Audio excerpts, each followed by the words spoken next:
অনেক খেটে খুঁটে আপনারা এখান থেকে একজনকে জিতিয়েছিলেন, তিনি বিক্রি হয়েছেন দাঁড়িপাল্লাতে। এখানে একটা ডাকাত এমএলএ আছে, ও ওকে কিনেছে। আপনাকে শুধু আমি এই বুথে এসে বলে গেলাম,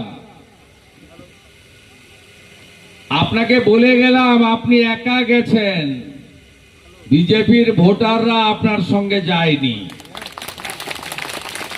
বিজেপির ভোটাররা বিক্রি হওয়ার লোক নয়, তারা রাষ্ট্রবাদ দেশপ্রেমের পক্ষে ভোট করে, তারা চোরেদের তাড়ানোর জন্য ভোট করে, তারা পঞ্চায়েতের অধিকার পাওয়ার জন্য ভোট করে। তাই আপনাকে এই বার্তা দিয়ে গেলাম।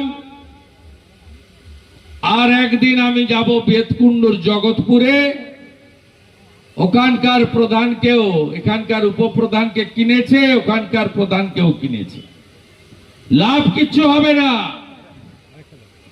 কিচ্ছু লাভ করতে পারবে না, দেখবি আর জ্বলবি লুচির মতো ফুলবি। আমি মমতাকে হারিয়েছি নন্দীগ্রামে হিন্দু ভোট এক করে।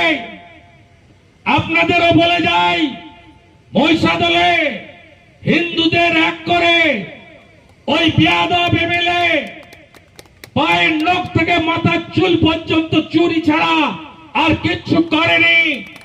তাকে 12,000 নয় 24,000 ভোটে হারাতে আপনাদের হবে। আমি আপনাদের ডেভেলপমেন্টের গ্যারান্টার থাকবো।